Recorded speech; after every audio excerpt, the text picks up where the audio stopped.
Halo Bunda dan pecinta channel kreasi dapur usaha, masih bersama saya Meme. Dan di video kali ini saya akan share resep keripik maco. Apa itu? Yaitu keripik makaroni coklat. Nah, kalau untuk yang sudah-sudah mungkin resep keripik makaroni pedas banyak sekali beredar di YouTube ataupun di Google. Jadi saya di sini tidak akan membahas tentang keripik makaroni pedas, tapi justru saya akan membuat keripik makaroni coklat.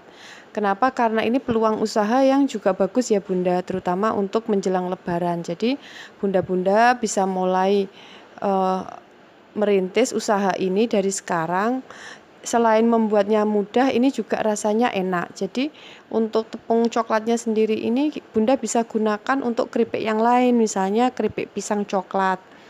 Nah, ini juga salah satu resep jualan saya. Karena ini membuatnya mudah dan ekonomis, mungkin ini juga bisa menjadi salah satu inspirasi Bunda di rumah. Bagaimana cara membuatnya nanti akan saya share di video kali ini. Oh ya, untuk bunda-bunda yang setuju untuk saya selanjutnya kembali men-share resep-resep keripik ataupun kue kering untuk Lebaran, silahkan komen di bawah ya. Jadi nanti saya tahu mungkin banyak yang membutuhkan resep-resep untuk jualan lainnya yang berupa kue kering ataupun keripik. Nanti saya akan share kembali video-video yang selanjutnya. Nah, kali ini kita tidak membuat kue basah karena saya rasa sebentar lagi anak-anak sekolah akan ujian, jadi mungkin Bunda akan libur jualan dulu sementara di kantin sekolah. Nah, masuk ke keripik makaroni coklat ini, bahan-bahan yang kita butuhkan sebenarnya sangat simple. Di sini saya hanya membuat sedikit saja ya Bunda, yaitu 100 gram makaroni, kemudian 1 sendok teh garam, 1 sendok makan minyak goreng. Nanti selebihnya minyak gorengnya akan kita gunakan untuk menggoreng makaroninya, dan 1 liter air. Untuk cara membuatnya seperti biasa, mungkin Bunda sudah tahu, kita akan merebus airnya dulu, kemudian memasukkan garamnya, dan 1 sendok makan minyak goreng, fungsinya agar makaroninya tidak lengket satu sama lain. Jadi kalaupun nanti lengket tidak apa-apa, tapi setelah digoreng kita bisa melepasnya tanpa dia jadi patah. Nah, ini salah satu tipsnya yang harus kita gunakan adalah minyak goreng. Setelah airnya mendidih, kita bisa masukkan makaroninya. Tidak dari awal ya Bunda makaroninya. Kenapa? Karena nanti terlalu lembek. Kalau lembek dia nanti tidak bisa crispy makaroninya. Jadi tunggu mendidih saja baru kita masukkan. Mungkin sekitar 5 menitan. Jadi sampai makaroninya ini agak mekar tapi tidak sampai lembek. Jadi tidak seperti untuk sop itu ya Bunda. Kalau untuk sop kan biasanya sampai sangat putih. Nah, ini tidak sampai seperti itu, hanya cukup sampai mengembang saja. Warnanya masih agak kekuning-kuningan seperti ini. Kemudian kita tiriskan. Nah, kalau bisa tiriskan sampai benar-benar tiris. Karena kalau masih basah nanti waktu digoreng dia akan meletup-meletup. Nah, ini menggorengnya juga kalau bisa satu persatu ya Bunda, biar dia tidak lengket satu sama lain. Gunakan api yang panas, tapi dengan api sedang saja.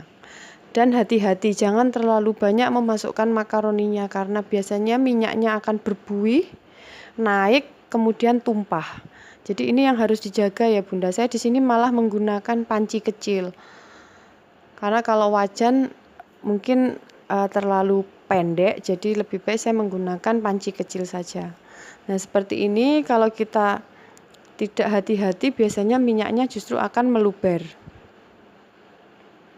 Sekali-sekali bisa kita aduk.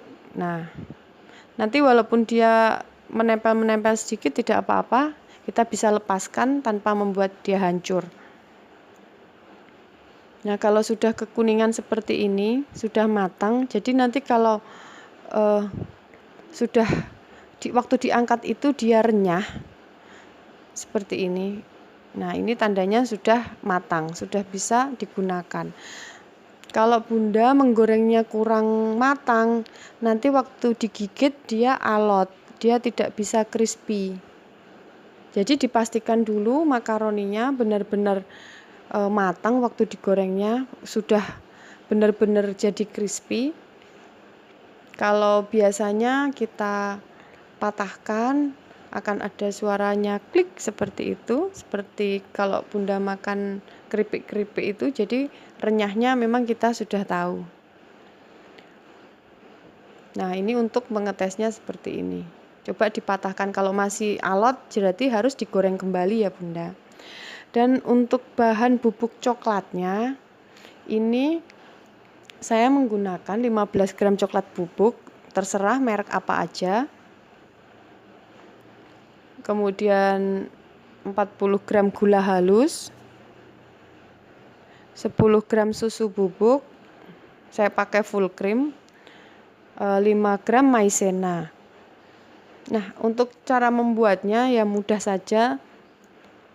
Kita akan mencampur semua bahan ini jadi satu. Kalau bisa Bunda aduknya sampai benar-benar rata. Kalau memang ingin lebih bagus mungkin bisa disaring juga atau diayak. Nah, di sini saya akan mengaduk biasa saja. Untuk rasa bisa menyesuaikan sendiri. Jadi misalnya gula mungkin terlalu manis, Bunda bisa kurangi karena ini tergantung dengan susu bubuknya ya Bunda.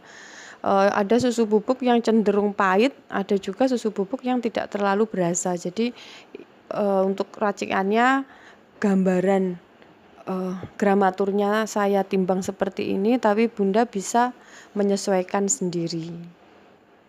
Nah, ini kita aduknya harus benar-benar rata, karena kalau tidak rata nanti hasilnya akan ada seperti putih-putih begitu, kurang cantik.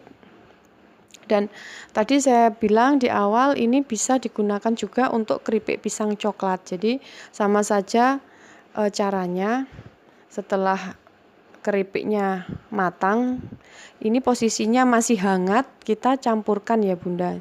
Jadi jangan terlalu dingin karena nanti lengketnya juga akan susah. Jangan terlalu panas juga karena akan terlalu berminyak, jadi lebih baik sudah tidak terlalu panas. Jadi kondisinya hangat, kita aduk-aduk seperti ini. Kita ratakan.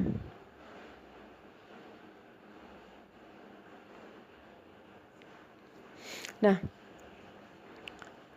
kemudian kita akan menyaringnya, atau sebenarnya ini lebih tepatnya diayak ya Bunda, karena saya tidak mau bubuk coklatnya ini bergumpal-gumpal, jadi untuk dimakan juga tidak enak.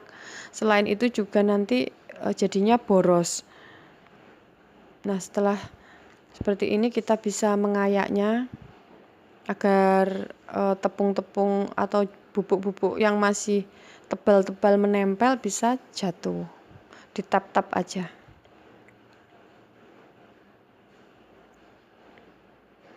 Nah, kalau sudah rata seperti ini berarti ini sudah siap Bunda. Yang penting Bunda kemasnya kedap, nanti bisa tahan lama. Jadi ini bisa, kalau dikemas kecil-kecil, anak kecil juga pasti suka, bisa masuk ke kantin-kantin atau kantor. Sedangkan untuk jualan kiloan juga bisa, ataupun Bunda mau jual kemasan toples juga bisa. Nah, terima kasih di video kali ini Bunda sudah menyimak. Jika ada pertanyaan, Bunda silahkan komen.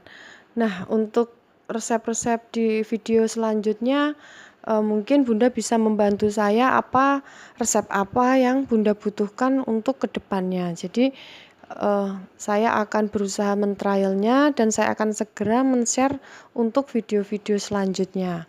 Terima kasih Bunda, selamat mencoba. Saya Meme dari Kreasi Dapur Usaha. Terima kasih.